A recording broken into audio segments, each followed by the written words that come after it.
Hello and welcome to HOPECITY Online. You're about to hear a message that's part of a series. Check it out and consider joining us in person on Sunday. Our vision for you is that you'd have a thriving relationship with Jesus, that you'd know Him, find community, and discover your purpose as you prioritize your relationship with God. Get in touch with us at hopecity.my/hello for more details and subscribe to our Hope City KL YouTube and podcast channels so you don't miss any of our future content. Enjoy this message from our co-lead pastor, Emma Burden.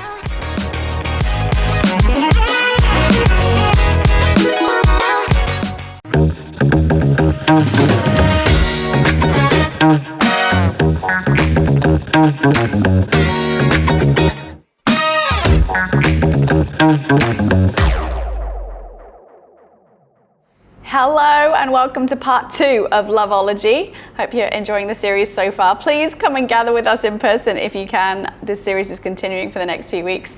But today we are looking at dating. So if you're taking notes, this message is called Dating Dopamine. And we're going to have some fun today. But welcome along. If you're single, this is great for you. If you're dating, this is great for you. If you're engaged, if you've got sons and daughters that you're believing one day you're going to meet someone, I don't know, maybe brothers, siblings, whatever. This is going to apply to you in some sphere. If it's not for you personally, maybe someone in your world, this will help you in encouraging them in this season called dating. So as we get started, let me just clarify some terminology. I'm aware I'm from England. Maybe we're not on the same page as to what dating means. So for me, courting is like before anything's official. You're kind of interested in someone. You're probably letting them know, giving off some signals. You're trying to chat to their friends, find out, is it reciprocated? Maybe you're hanging out. Maybe you're trying to walk a certain way through the office corridors to bump into them. I don't know, but this is like nothing's official. Maybe nothing's even been said, but you're kind of courting the idea of a potential relationship starting.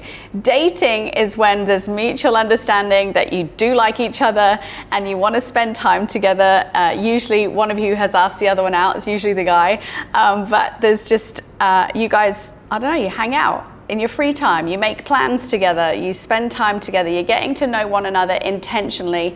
And this season is amazing. We'll talk about it more, but this is you finding out, like, are we compatible? Is this gonna work? Is there sparks? Is there something here that could be fruitful? Am I enjoying my time with them, etc., etc.? It's a season of questions, and many of those are in your heart or in your mind and private. Some of them are between each other in order to get to know each other better, but that would be dating for me. So it's usually public. Others would know you're off limits. You're not looking for a relationship with anyone else. You guys are exclusive to one another, but nothing is contractual, nothing's legal, nothing's binding. This could just be something that you try out for a short period of time, maybe a bit longer. It has every potential to go towards marriage and every potential to also break up and go your separate ways. So this is the dating season.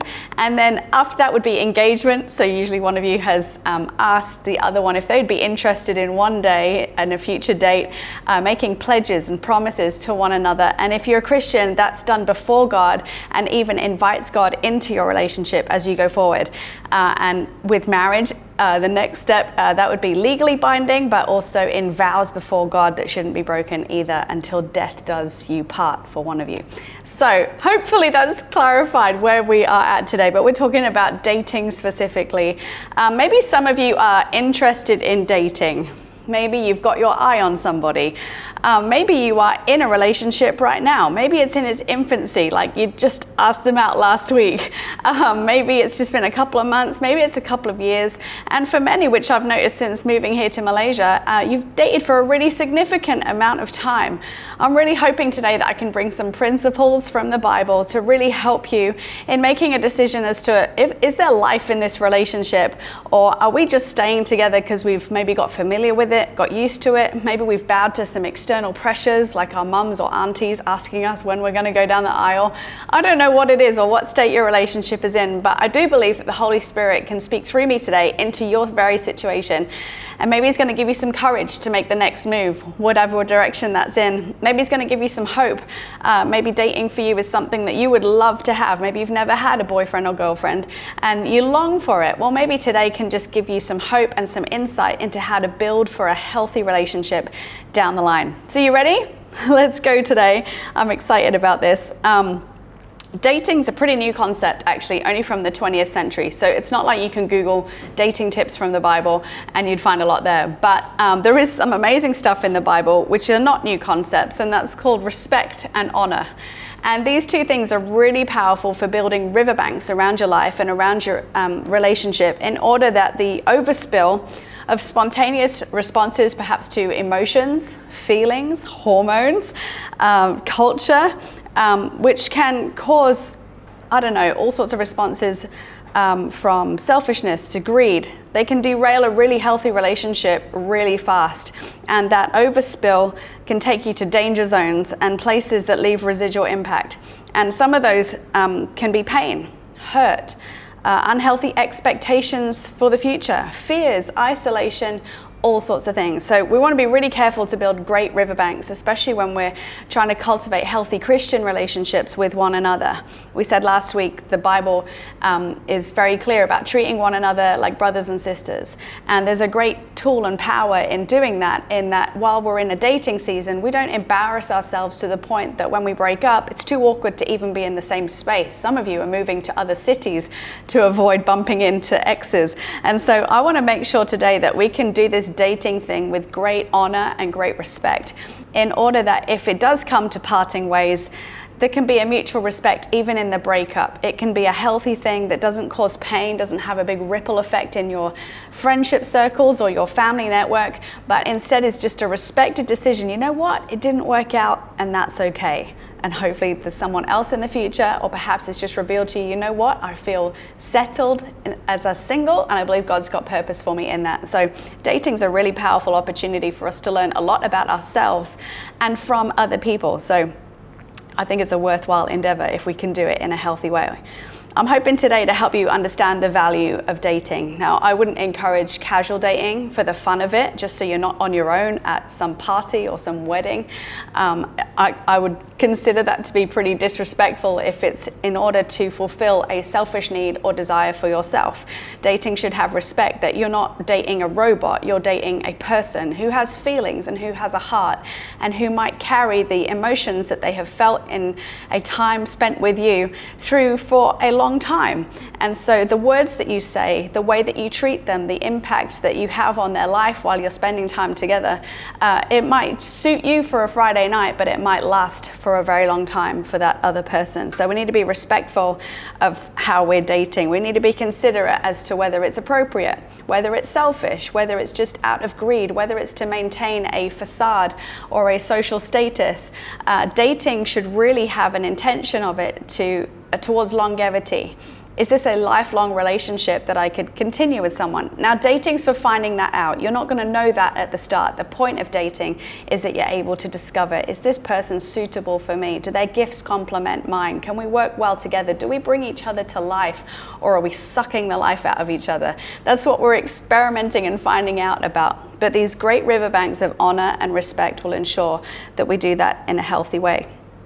I really believe that dating can mature us. And through this talk, I'm hoping that we'll see that this opportunity, though it's a recent cultural practice, in order for us to prepare for choosing a committed relationship, or to part company respectfully.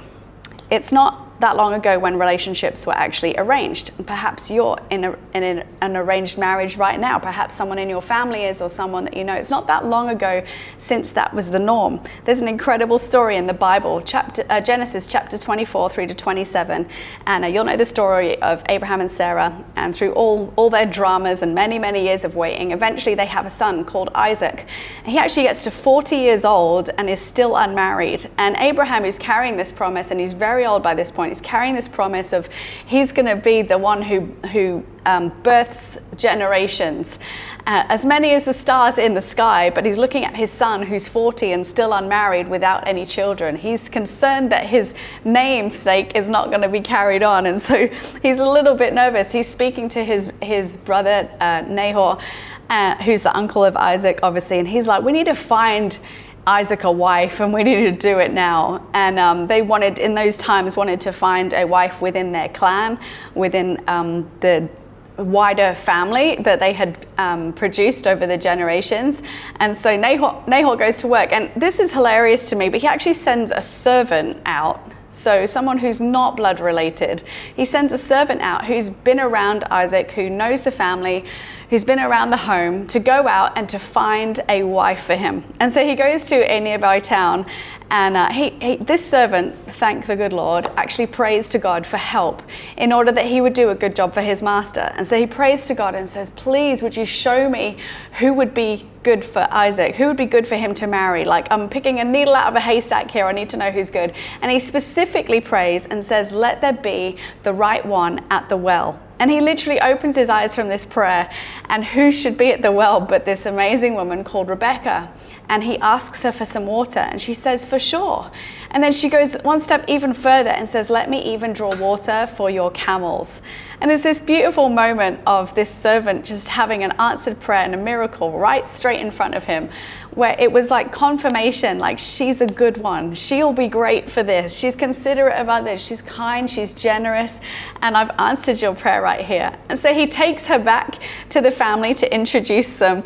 And the family is just so in awe of the story that they're like, look, this is obviously the Lord. Like, what more have we got to say? Like, why are we going to comment on her hair or the quality of her skin or her size or her appearance and whether she's got childbearing hips or not? This is obviously the Lord. And so they celebrate in it. And soon after, Isaac and Rebecca are wed. And actually they end up waiting another 20 years for a baby to be born. So they go on their own journey of challenge and waiting patiently before the Lord. But I just really love that, you know. We can think maybe these days arranged marriage, that's insane. I want to choose my own future partner. Maybe you've seen some stories about it. There's actually many beautiful stories where arranged marriages have worked really well. And I'd have to take it back to what's the motivation with an arranged marriage? It should be the same as our motivation with us choosing our own partner. It's not about, is this person able to financially satisfy my life goals? Is this person of a high enough status in society that I would gain extra respect or opportunity? You know, our motivation behind pairing someone up needs to be about a lot more than the superficial. And so many families where it's worked out really great, it's because they've taken time to really consider who would suit my son or who would suit my daughter. What qualities have they got that would match up well? And now there's a lot to do with it is choice. And I believe that's the same for us in regular relationships these days where we're choosing our own partner. We're making a choice to put aside some of their weaknesses, not make them the main thing, but to focus on what we do love about them and to choose that as they grow and they mature and as we come alongside them and we grow and mature, that those weaknesses would be filled in with God's strength and that together would be able to do something significant for God and within our sphere and circle. God's celebration of romantic love is found in the Bible in the book of Song of Solomon. Now, it's a lot of poetry. There's a lot of innuendo. There's a lot of suggestive lines. It's saucy if you've never read it before. It's quite insightful if you've not really had many romantic relationships before. A lot of it is to do with sex. It's quite insightful, especially for married couples, but there is a portion of it that is about beforehand. So this is the closest we can get really to much on dating. But maybe today I can just share for you 4 markers of a healthy relationship pre-marriage. So you ready? You're going to take some notes. First off, the chase. It's actually the Shunammite woman in Song of Solomon who actually bears her soul first and says, I'm interested. I like you. I think you're awesome. And I don't know, these days, it's kind of a display perhaps. Maybe the way that we're telling someone we're interested is we're taking more attention to dress really nicely or do our hair or smell really great, be punctual. And there's lots of ways that we can give off signals in order to let someone know, hey, I'm kind of keen. Like, you keep turning up, you're always around, you're just the life and soul of the party. I don't know how you're giving off your signals.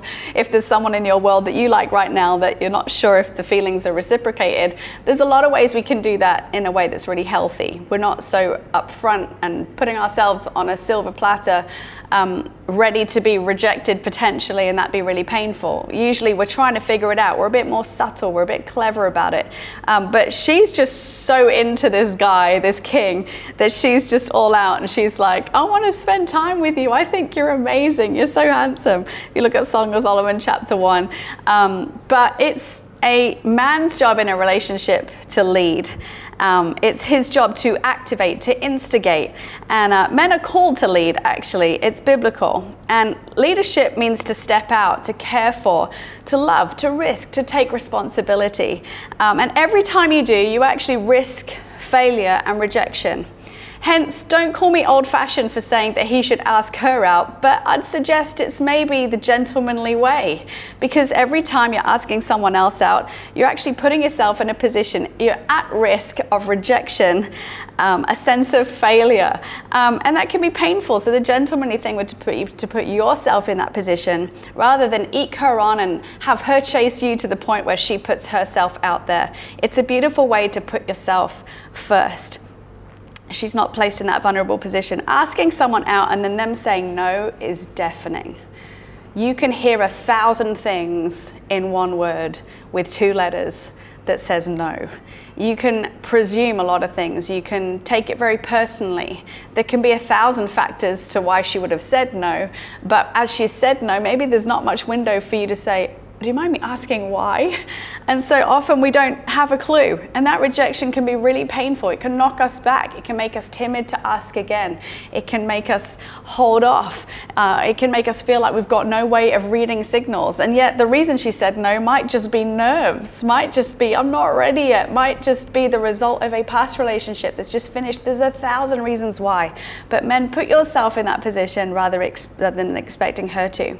It's also great practice for you taking leadership in other scenarios and situations that will unfold in your life. The start of your dating journey, if this relationship is to go on into the future, this is just the very beginning. So start from the beginning, to not hold back and not whimper back, but to stand forward and to be expectant. You actually don't go alone. If you're prayerful over a relationship and whether this is a good idea, you might already be able to go into that asking moment with great confidence. You know, whatever happens, I know in God that I am growing, that I am maturing, that God has put great gifts inside of me, that I have a purpose and a future, that God has good things for my life. And so this rejection can be more like water off a duck's back rather than absorbed just like a sponge.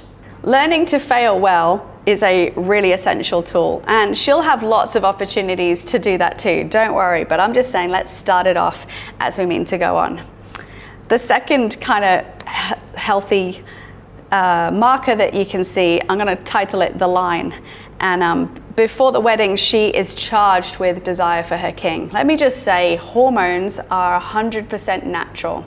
You having feelings towards someone else and just having a surge of adrenaline or just butterflies in your stomach, maybe nervousness is there. Some of you are feeling physically nauseous. Maybe you got hot flushes. I don't know what's going on with you, but there's a physical response to a hormonal jump, and we can have it kick-started through attraction. And usually it's through physical attraction, but as a relationship matures forward, you start to be attracted maybe by their intellect or how they respond in a situation. Opening a door for an old lady, all sorts of things can make us go weak at the knees and think, wow, isn't he amazing? Or maybe if you're a guy, just a girl taking good care of herself, you can find that really attractive. Being on time, being kind towards others, the way that she uses her words. There's all sorts of things that can kickstart a hormonal response and a sense and feeling of attraction. We are sexual beings, and marriage is where it's to be enjoyed. And dating is a season where we practice good discipline and we build a muscle that is able to resist those temptations and to savor and save those things for marriage. So how do we express our sexuality before marriage? I'm not here to give you a how far can we go, when can we start. All I would encourage you to say is don't go near the line until the wedding day. The Shunammite woman is really clear about this. She actually repeats it 3 times because she understands the value and the intensity of what sex is outside of marriage. Now, we're going to take 2 weeks at church to really talk about sex and unpack it, so I don't want to go too far there today. But there is nothing more likely to sabotage your future relationship than dabbling with sex outside of its proper time. Sex obscures our vision. And these friends are encouraging at times her to just cool it, like maybe this isn't a good thing for you. She's got great people around her to help out, but I want to encourage you in a dating situation to have a conversation early on with the person that you're dating. What are we comfortable with? What's appropriate? And I say that to say it's different for every person because different people have had different histories and exposures.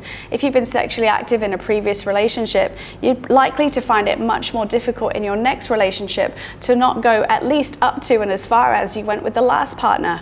Because when we sexually share something with someone, we actually give a piece of ourselves to them. And so in a next relationship, often we can feel like, I don't like that someone else in the world has a piece of me, but not the one that I now love and feel special care and feelings towards. And so we almost want to share another part of ourselves with this person, just so that either equally matched or even find ourselves going further than we did last time in order that we would feel like the special thing is with this person right here, right now. So have a conversation early on in your relationship about areas that you could see would be risky, times when you know that you're weak against temptation.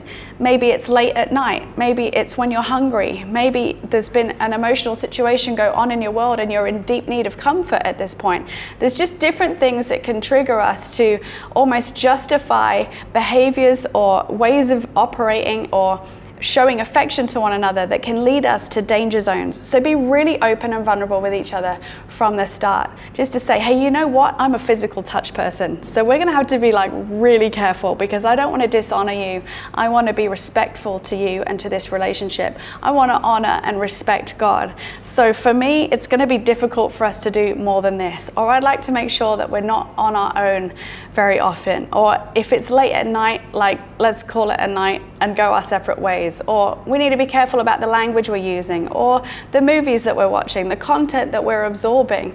I don't know what it is for you, but be honest and open. And if someone can't take that honest conversation, or they're not willing to respect the boundaries that you feel that you need to put out in order to protect yourself, then consider it a red flag. If they can't respect that at stage 1, then there's going to be many other opportunities for you to need to compromise in order to keep that person happy. And before long, you find yourself not living by your standards, not living with your convictions intact, but fully compromised and not knowing here, there, or anywhere where you are. It's a really dangerous place. So know the line. Talk about it, be upfront about it. If you want to be accountable with somebody else, just so that they can check in once in a while, hey, how are you guys doing? Are you okay? Go ahead and do it. Whatever you can do to safeguard this relationship. There's such a precious thing about the dating season when we're saying no or we're holding back those things that are for another season. Instead of enjoying those spoilings and those trappings from, say, marriage and bringing it forward, holding back for them builds a great muscle of discipline. And if nothing else, it shows your partner a determination, and it builds confidence and trust in them that, hey, if this goes as far as marriage, I know that he's solid. When he says no, he means no. When he says he's not going to, he's not going to. And if he can be respectful of me, then I believe he's got enough respect for the opposite sex to be careful in our marriage to not sway any other way too. So it's a great opportunity for us to build that muscle of great discipline. Thirdly, the friends. And luckily for the Shunammite woman, these women love the king, so that works out well for her. But these friends are there to help her see the good in her husband at times when she could be frustrated. They're great friends. Rather than criticizing him and joining on the bandwagon, yeah, you're right, he shouldn't have done that. Instead, they're pulling out and they keep talking about his wisdom or his power or his looks at times, all sorts of good qualities about him that they're bringing out and to her attention in those moments where she's feeling frustrated. They've helped her to sidestep mistakes. They flag up the warning signs or the opportunities for her to go wrong. And they're there to help safeguard and keep her on the track of where they know she'd really like to be. You can't date outside of community effectively. There is a big danger of dating someone and becoming joined at the hip. You're inseparable. Before long, you're completely isolated. There's no voices that can come and speak inside, and there's basically the two of you. And so you don't have voices of encouragement. You don't have great examples around you to show you the way forward.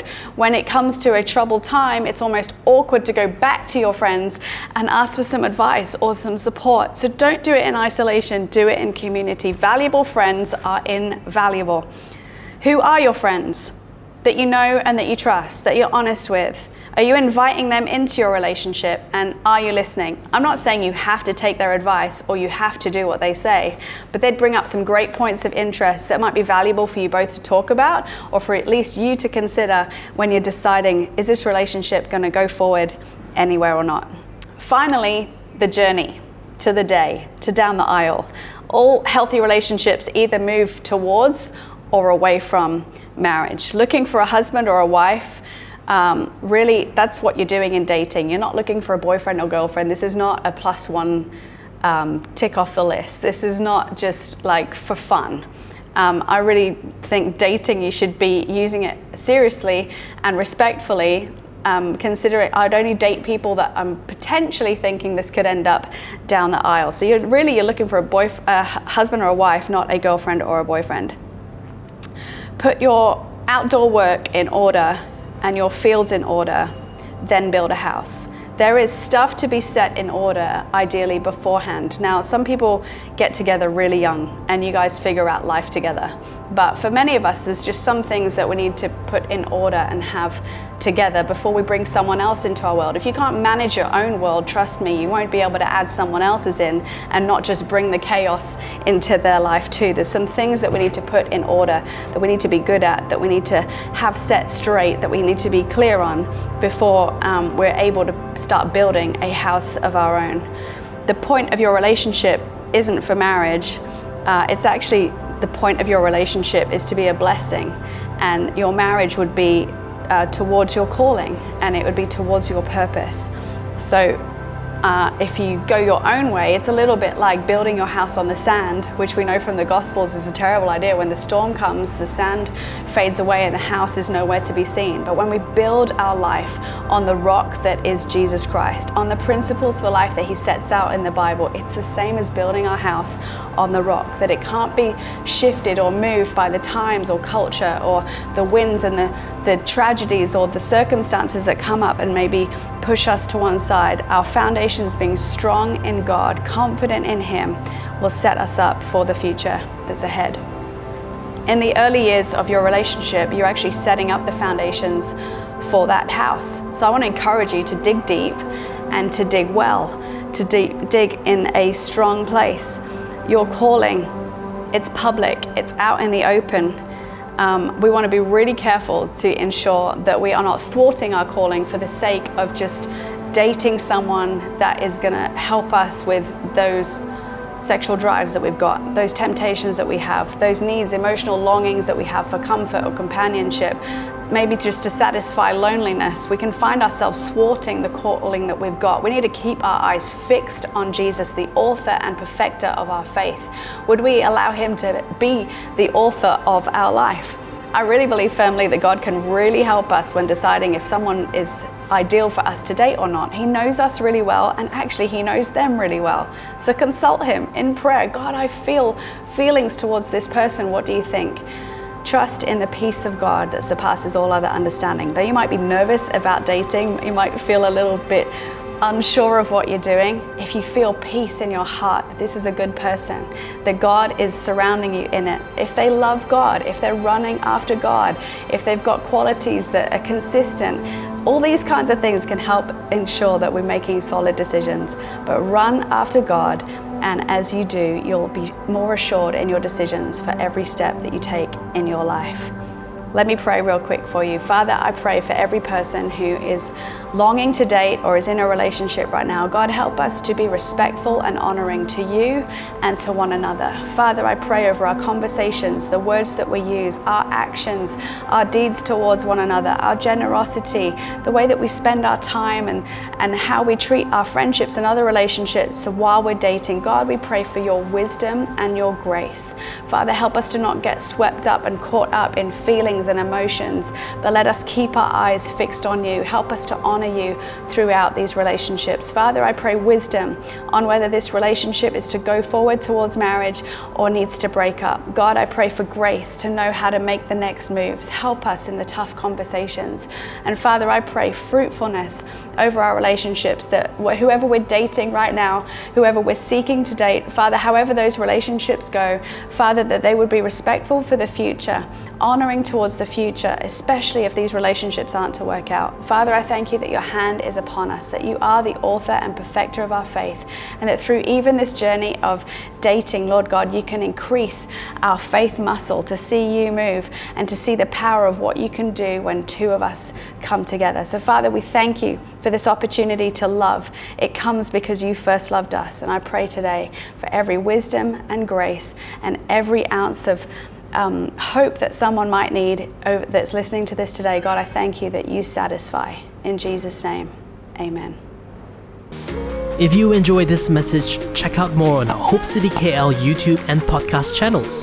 For those who want to know more about Jesus, find a Christian community to be a part of, or who are exploring faith, why not join us this coming Sunday for our 11 a.m. service? We are a growing, vibrant church in the heart of Petaling Jaya in Kuala Lumpur, Malaysia. With an interactive kids program for 2 to 12s, facilities for parents with under 2s, and freshly brewed coffee available for 30 minutes before each service, we're confident you'll leave encouraged. Find out more on our website hopecity.my or follow us on Instagram and Facebook now. We can't wait to host you.